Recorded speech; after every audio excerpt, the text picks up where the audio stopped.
आदरणीय दर्शकबिन नमस्कार। आजको यस भिडियोमा हामीले लक्ष्मीप्रसाद देवकोटाको जीवनी लिएर आएका छौँ। महाकवि लक्ष्मीप्रसाद देवकोटा एक नेपाली कवि तथा साहित्यकार थिए। उनको जन्म विक्रम सम्वत 1966 कार्तिक 27 गते लक्ष्मी पूजाको दिनमा काठमाडौँको डिल्ली बजारमा भएको थियो। उनको मृत्यु विक्रम सम्वत 2016 भाद्र 29 मा भएको थियो। उनी नेपाली साहित्यका महाकविका रूपमा सुप्रसिद्ध छन्। देवकोटा नेपाली साहित्यका कविता, आख्यान, नाटक र निबन्ध गरी साहित्यका चारवटै विधामा कलम चलाउने बहुमुखी प्रतिभाका धनी मानिन्छन्। उनले कविता र निबन्ध विधामा गरेका योगदानहरू उच्च कोटिको मानिन्छ। उनले मुनामदन, सुलोचना, शाकुन्तला जस्ता अद्वितीय कृतिहरू लेखेका छन्। विशेष गरी मुनामदन कृतिका लागि उनी सबैभन्दा प्रख्यात छन्। अब कुरा गरौँ उनको जीवन र शिक्षा। लक्ष्मीप्रसाद देवकोटा पण्डित तिलमाधव र अमर राज्यलक्ष्मी देवीका तेस्रो छोरा थिए। उनी डिल्ली बजार धोबीधारा काठमाडौँमा तिहारको लक्ष्मी पूजाका दिन जन्मिएका थिए। विक्रम सम्वत 1966 साल कार्तिक 27 गते गाई तिहार औँसी लक्ष्मी पूजाका दिन जन्मेका हुनाले उहाँको नाम लक्ष्मीप्रसाद राखिएको हो। तर उनको न्वारानको नाउँ तीर्थमाधव देवकोटा हो। देवकोटाका बुवा संस्कृतका विद्वान थिए। त्यसैले उनले आफ्नो आधारभूत शिक्षा बुवाको संरक्षकत्वमा प्राप्त गरेका थिए। उनले दरबार हाई स्कुलमा औपचारिक शिक्षाको सुरुवात गरेका थिए। उनले संस्कृत, व्याकरण र अङ्ग्रेजी दुवैको अध्ययन गरेका थिए। देवकोटा दरबार हाई स्कुलमा नै आफ्ना साथीहरूलाई कविता सुनाउने गर्थे। उनका प्राय साथीहरूले ती कविता देवकोटाले नै लेखेका हुन् भनेर स्वीकार्दैनथे।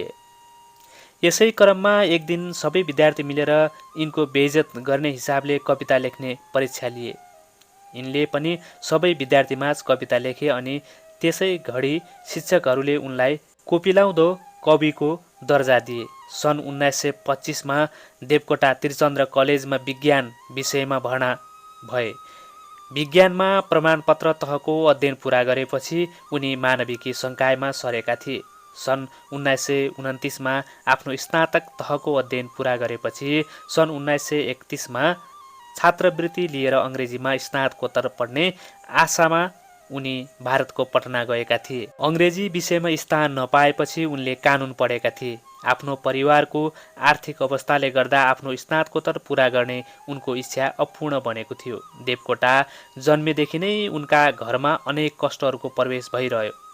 उनको घरको व्यवस्थापकीय ढाँचा पनि अत्यन्तै दयनीय थियो। साथै उनको घरले गरिबीको रेखालाई नाग्न पनि सकेको थिएन।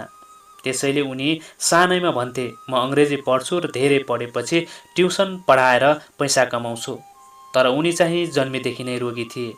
देवकोटाले बाल्यकालमा नै अमरकोश घोकेका थिए र स्तोत्रमाला पढेका थिए। उनी सानैदेखि आफ्ना बुवाको कविता सार्ने गर्थे। आफ्ना बुवाको कविता सार्दा सार्दै उनीभित्र पनि साहित्यको रस बस्न थालेको थियो। उनलाई उनका बुवाले उनलाई पण्डित बनाउन खोजेका थिए। अब भने कुरा गरौँ उनको साहित्यिक यात्रा।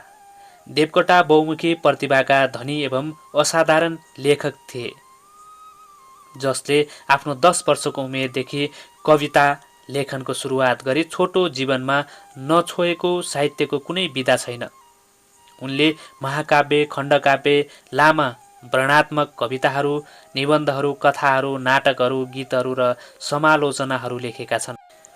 कविता पढे जस्तै अनुभव हुने देवकोटाका निबन्धहरू शैली र विषयवस्तुका लागि एकदमै प्रशंसायोग्य छन्। देवकोटाले आधुनिक नेपाली भाषाको रोमान्टिक आन्दोलन सुरु गरेर नेपाली साहित्यमा योगदान दिएका थिए। नेपाली साहित्यमा महाकाव्य लेखन सुरु गर्ने उनी नेपालमा जन्मिएका दोस्रो लेखक थिए। देवकोटाको भाषाको नवीन प्रयोगसँगै नेपाली कविता नयाँ उचाइमा पुगेको थियो। त्यतिबेला नेपाली साहित्यिक दृश्यमाथि प्रभुत्व जमाएको संस्कृत परम्परा त्यागेर नेपाल भाषाको जीवलालछी मधुनीबाट प्रेरित भएर उनले मुनामदन विक्रम सम्वत 1993 मा लेखेका थिए। लोकप्रिय झ्याउरे भाकामा उनले लामो आख्यानात्मक कविता लेखेका थिए।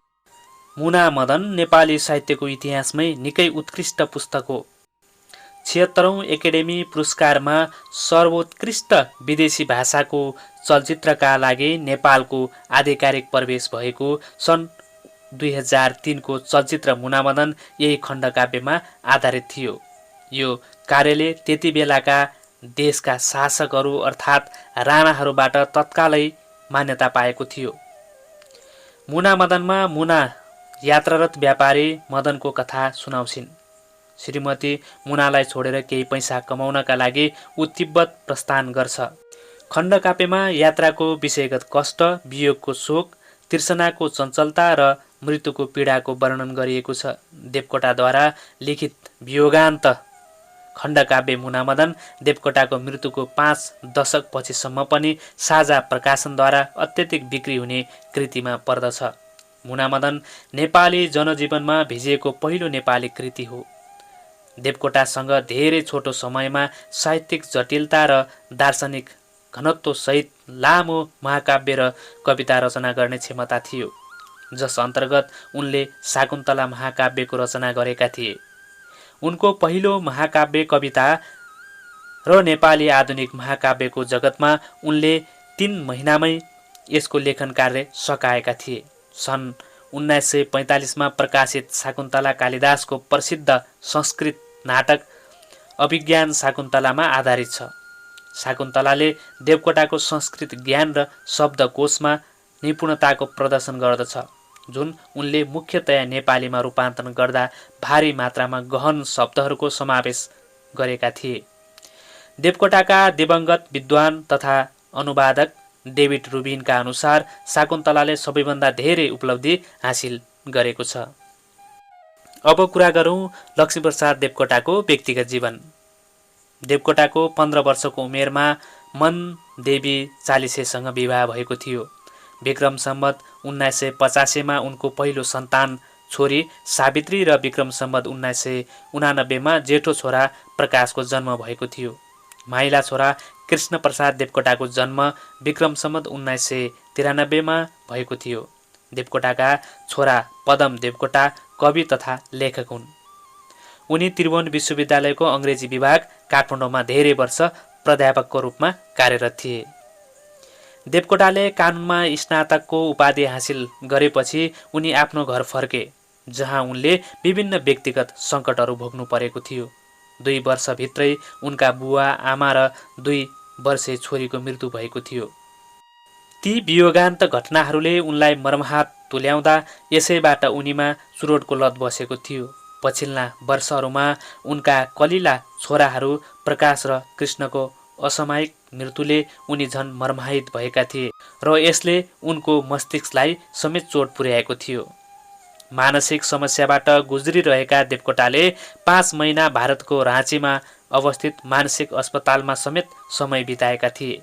पछि आफ्नो जीवनमा आर्थिक ऋण र छोरीहरूको विवाह र दाइजोमा खर्च गर्न असमर्थ भएको कारण उनले एक पटक आफ्नी श्रीमतीलाई यसो भनेका थिए, आज राति हामी बच्चाहरूलाई समाज र युवाको हेरचाहमा त्यागौँ र सुत्ने समयमा यस संसारलाई त्यागौँ।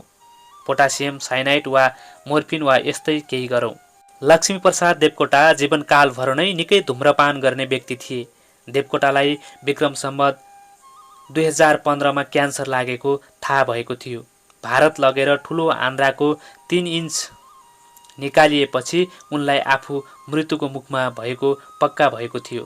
त्यसपछि उनी रातभर जागराम बसी आफ्ना रचना लेख्न थालेका थिए। उनको मृत्युअघि देवकोटाको आम्दानी नेपाल प्रज्ञा प्रतिष्ठानमा समाप्त गरेको थियो, किनभने उनी एसियाली साहित्य सम्मेलनमा भाग लिएका थिए, जुन आधुनिक तास्केन्तमा सम्पन्न भएको थियो।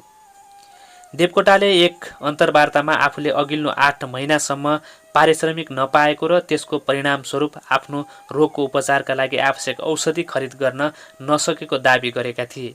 यसबाहेक उनले खाना समेत किन्न निकै सङ्घर्ष गरिरहेका थिए। क्यान्सर रोगसँगको लामो सङ्घर्षपछि देवकोटाको विक्रम सम्वत 2016 साल भाद्र 29 गते काठमाडौँको पशुपतिनाथ मन्दिर स्थित बागमती नदीको किनारमा रहेको आर्यघाटमा निधन भएको थियो। शान्त भवन अस्पतालमा रहँदा उनले आफ्ना साथी हरि श्रेष्ठलाई चिठीमा लेखेका थिए, जुन यस प्रकार छ। मृत्यु मेरो अगाडि छ, म आकाशमा नक्षत्रहरू खोज्छु तर भेट्दिनँ। म आफूलाई शान्ति दिन सक्दिनँ। म उठ्न सक्ने भए म आफू र आफ्ना बच्चाहरूलाई मार्ने थिए। जीवनभर उनले भगवान मानेनन्। आर्यघाटमा उनले भने, मैले आफ्नो जिन्दगी हरिनाम नजपेर नास्तिक भएर बिताएछु, अब जान आँटिहाले। अनि उनले जीवनको शाश्वत आध्यात्मिक कुरा कविता मार्फत व्यक्त गरेका छन्।